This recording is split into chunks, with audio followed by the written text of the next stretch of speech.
आज आपके सामने है 5 फिंगर क्लासेस की 14 सीरीज और मैं आपके साथ डॉक्टर फखरुद्दीन। प्रश्नों की ये श्रृंखला आपको बहुत पसंद आ रही होगी क्योंकि वो प्रश्न यहाँ पर शामिल किए गए हैं जो आपकी आने वाली परीक्षाओं के लिए बहुत ज़्यादा इम्पोर्टेंट हैं। तो पहला प्रश्न आपके सामने है, व्यक्तित्व शब्द किस भाषा के किस शब्द से लिया गया है? तो दोस्तों और प्रिय छात्र छात्राओं, लैटिन भाषा के पर्सोना शब्द से पर्सनैलिटी शब्द को लिया गया है। यहाँ यह बात इम्पोर्टेंट है कि ग्रीक भाषा का एक शब्द यहाँ पर आता है जिसको प्रोसोपोन कहा जाता है, उससे भी इस शब्द को लिया हुआ माना जाता है, लेकिन अधिकांश किताबों में लैटिन भाषा के पर्सोना शब्द को ही इंडिकेट किया हुआ है। अब जानते हैं इसके अर्थ को कि पर्सोना का अर्थ क्या है।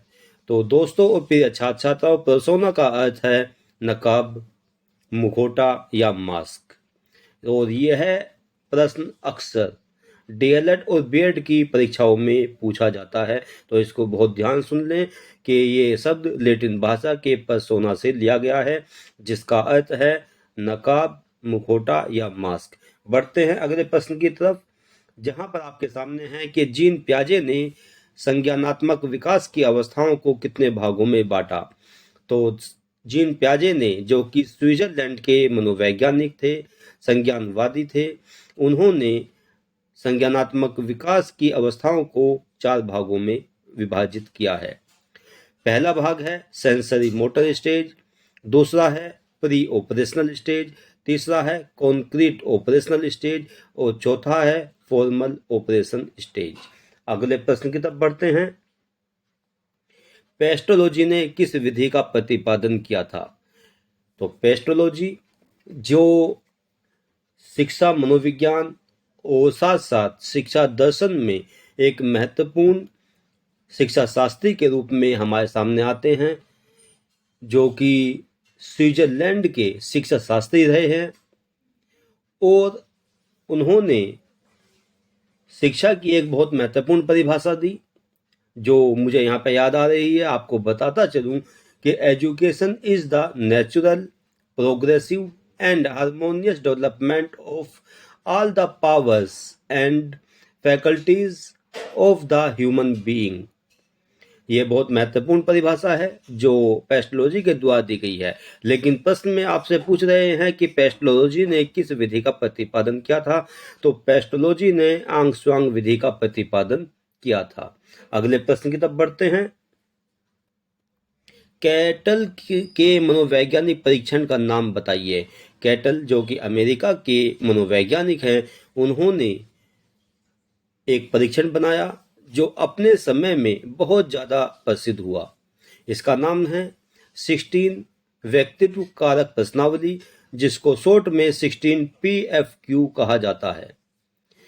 ये प्रश्न इसलिए महत्वपूर्ण है क्योंकि कैटल ने संस्कृत विहीन परीक्षण बनाया जिसको हिंदी में कहते हैं कल्चर फ्री टेस्ट। ये एक ऐसा परीक्षण था जिसको देश और विदेश में कई जगह प्रयोग में लाया गया, इसीलिए यह मनोवैज्ञानिक परीक्षण बहुत ज़्यादा महत्वपूर्ण है।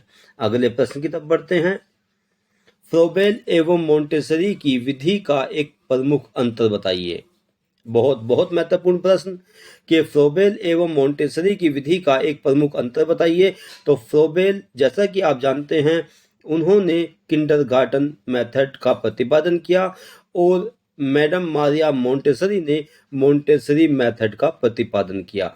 तो इस विधि का प्रमुख अंतर यहाँ पे देखिएगा आप कि फ्रोबेल की विधि में पहले पढ़ना फिर लिखना सिखाया जाता है, जबकि मोंटेसरी की विधि में पहले लिखना और फिर पढ़ना सिखाया जाता है।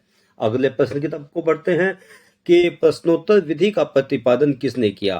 तो दोस्तों और प्रिय छात्र छात्राओं, यूनान के प्रसिद्ध दार्शनिक सुकरात ने प्रश्नोत्तर विधि का प्रतिपादन किया और ये प्रश्नोत्तर विधि पहले और आज दोनों समय में, यानी कि अतीत काल में भी और वर्तमान में भी, उसी प्रमुखता के साथ में प्रयोग में लाई जाती है जिस प्रकार से पहले लाई जाती थी, और विद्यार्थियों को ज़्यादा से ज़्यादा प्रेरित करने के लिए इस विधि को प्रयोग में लाया जाता है।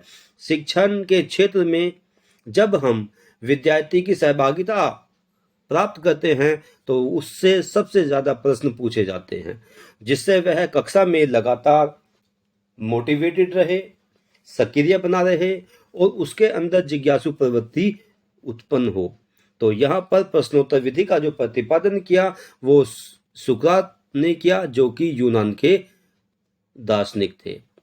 यहाँ पर एक महत्वपूर्ण बात और आपके सामने वह यह है कि यहाँ पर आप जो प्रश्न लाए आ रहे हैं वो प्रश्न आने वाली परीक्षाओं के लिए बहुत ज़्यादा इम्पोर्टेंट है।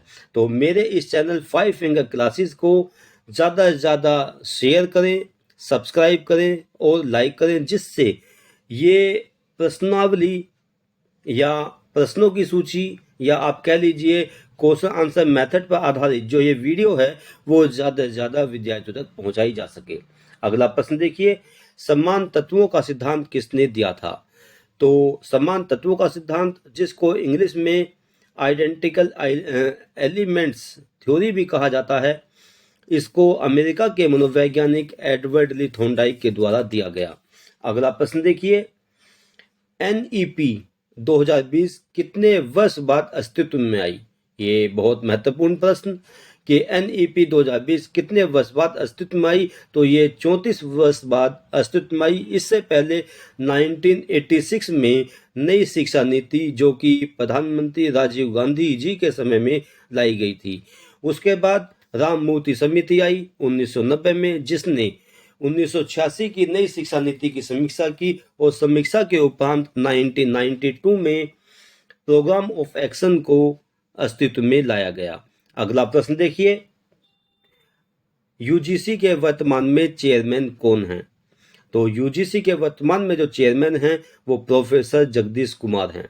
अगला प्रश्न देखिए, NCTE का ध्येय वाक्य क्या है? एक स्लोगन जो कि हर संस्थान का होता है। यहाँ पर आपके सामने ये प्रश्न दिया गया है कि NCTE जो कि अध्यापक शिक्षा के लिए नियमावली या कह ले कि नॉर्म्स एंड स्टैंडर्ड को तैयार करती है, उस संस्था का ध्येय वाक्य है गुरुतमो धाम। तो यहाँ पर ये जो मैंने प्रश्न यहाँ पर शामिल किए हैं उसका उद्देश्य यह है कि PGT की परीक्षाओं में इस प्रकार के प्रश्न पूछे जाते हैं और इसीलिए मैंने यहाँ पे इसको शामिल किया है।